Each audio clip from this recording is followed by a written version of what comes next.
September 27, 2012. This is Justice Under Cheap. I'd like to share some information with everyone listening. I was in Provincial Court yesterday. It was scheduled to be a plea hearing, but I had filed a notice of application, supporting affidavit, and a thorough brief on the matter of the court's lack of jurisdiction to proceed. So the judge adjourned the matter for another day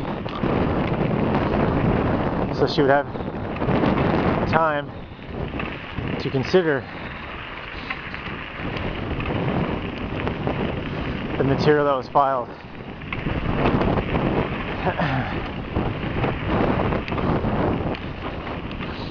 Now what's interesting is the same day there was a plea hearing scheduled, and what's important to note is at a previous hearing, which is August 15, 2012, there was a previous scheduled hearing for the acceptance of a plea.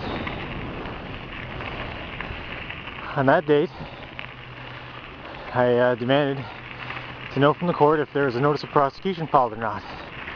The judge refused to answer and had me dragged out of the courtroom by the sheriffs.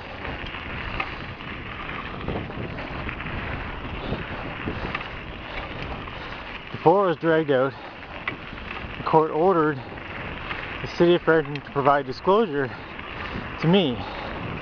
Disclosure is an entitlement according to Provincial Offences Procedures Act. We have the right to make full answer and defense to those charges brought against us. That includes bylaw matters.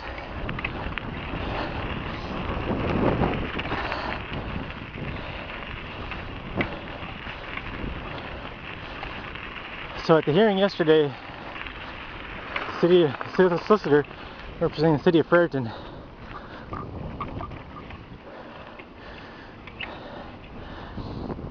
provided disclosure to me minutes before the hearing, which provided no time for me to digest the disclosure.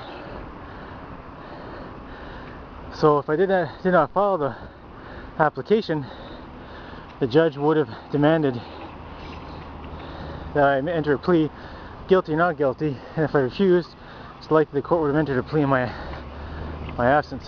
She would have just entered not guilty and set a trial date. Now this is the usual practice of the city of Fredericton. They, as a practice, do not provide disclosure for any plea hearings unless it's demanded of them. And when they do provide disclosure, it's minutes before the plea hearing, not before that. And it's wrong that they do this, because one should be able to read the disclosure, digest the information, decide whether they're going to plead guilty or not guilty. The guilty or not guilty plea is based on the disclosure. How strong is the evidence against oneself?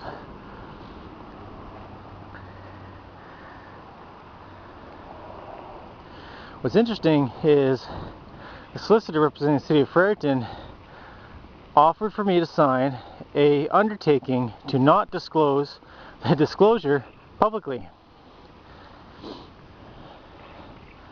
I looked at that and I thought, well, why would I sign that?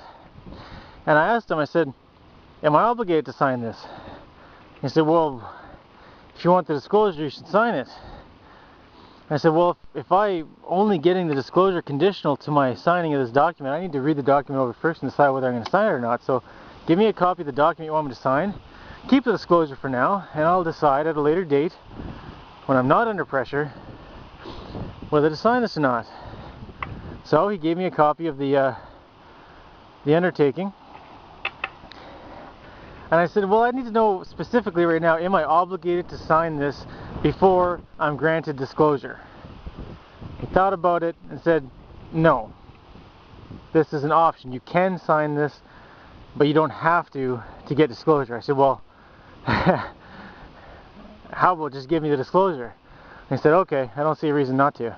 So if I had fallen into the little word game, I would have thought that I had to sign this non-disclosure undertaking to get disclosure, when you're actually entitled to disclosure for full answer and defense without signing any of these documents.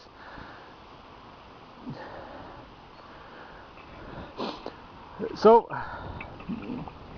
I conditionally accepted his offer based on the condition of providing proof of claim that I'm obligated to sign it, to sign the undertaking and to not disclose the disclosure, and he consented to providing disclosure without signing the undertaking to not disclose, because you don't need to. So anyone else who's presented one of these by the City of Fredericton, you don't need to sign it. You're entitled to full answer and defense, full disclosure without it. So I didn't sign, I got it anyway, just for everyone to know. And I will be publishing the disclosure so everyone knows what is happening. Court cases are supposed to be open to the public, and we should be able to see the paperwork that's happening. What is the paperwork? What's said in there? Who said what, when? These are important things to consider. So, I just want to share the thought regarding disclosure and my experiences in Provincial Court yesterday, September 26, 2012. And if the adjournment had not been granted for the simple matter of the application being considered by the judge, I would have still requested an adjournment to consider the disclosure, because one has the right to digest the information, decide whether they're going to plead one way or the other, and it's the interest of justice to just adjourn the matter so one can actually have a proper, correct time to consider everything. Alright, those are my thoughts for that matter. Thank you for listening. Have a great day. It's Justice Done Dirt Cheap, Fredericton, New Brunswick, Canada. Thanks for listening.